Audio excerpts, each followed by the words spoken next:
केशव जी, राहुल गांधी ने press conference पर भाजपा सरकार और चुनाव आयोग पर गंभीर आरोप लगाए। उनका कहना है कि देश की डेमोक्रेसी हाईजैक हो गई है। चुनाव आयोग कांग्रेस के वोटों को निशाना बना रहा है और उनके नाम डिलीट कर रहा है। देखिए, कांग्रेस के नेता और लोकसभा में विपक्ष के नेता श्री राहुल गांधी को मोदी फोबिया हो गया है। वह लगातार जो मुद्दे उठाते हैं खोदा पहाड़ निकली चूहिया वाले होते हैं। देश प्रगति के पथ पर आगे बढ़ रहा है। भारत का लोकतंत्र निरंतर मजबूती के साथ खड़ा है।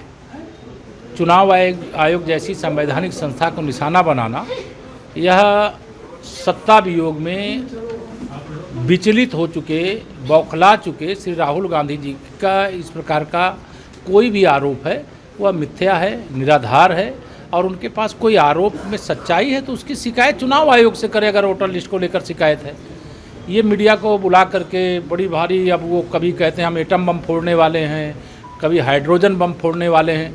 ये विनाश की बात सोचते हैं। माननीय मोदी जी के नेतृत्व में, आदरणीय योगी जी के नेतृत्व में देश और प्रदेश विकास का काम करता है, विकास के बारे में सोचता है।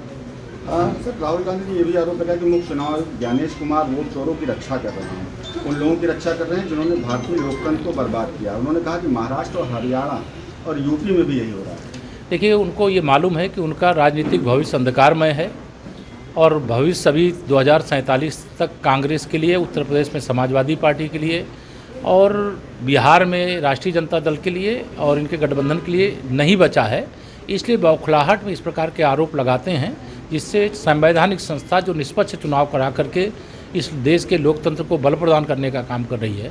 यही श्री राहुल गांधी जी कर्नाटक चुनाव जीत गए, तब चुनाव आयोग अच्छा था। तेलंगाना चुनाव जीत गए, चुनाव आयोग अच्छा था। हिमाचल का चुनाव जीत गए, चुनाव आयोग अच्छा था। लोकसभा में 99 सीटें कांग्रेस जीत गई, तब चुनाव आयोग अच्छा था। जब चुनाव में ये हारते हैं तो इस प्रकार के घटिया आरोप लगाते हैं, जिसको जनता सिरे से नकारती है। भाजपा तो इसको नकारती ही नकारती है। और मैं श्री राहुल गांधी जी को यही कहूँगा कि सत्ता अभी उनको मिलने वाली नहीं है 2047 तक, जब तक विकसित भारत नहीं बन जाएगा, आत्मनिर्भर भारत नहीं बन जाएगा।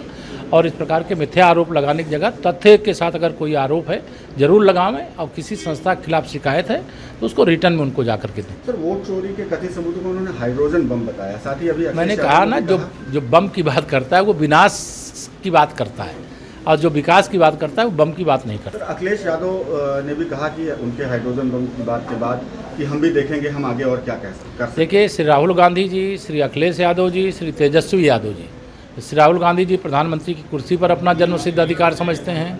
श्री अखिलेश यादव जी उत्तर प्रदेश के मुख्यमंत्री की कुर्सी पर अपना जन्मसिद्ध अधिकार समझते हैं। श्री तेजस्वी यादव जी बिहार के मुख्यमंत्री की कुर्सी पर अपना जन्मसिद्ध अधिकार समझते हैं।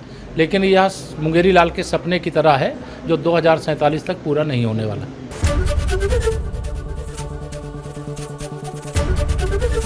एबीपी गंगा, खबर आपकी, जुबान आपकी।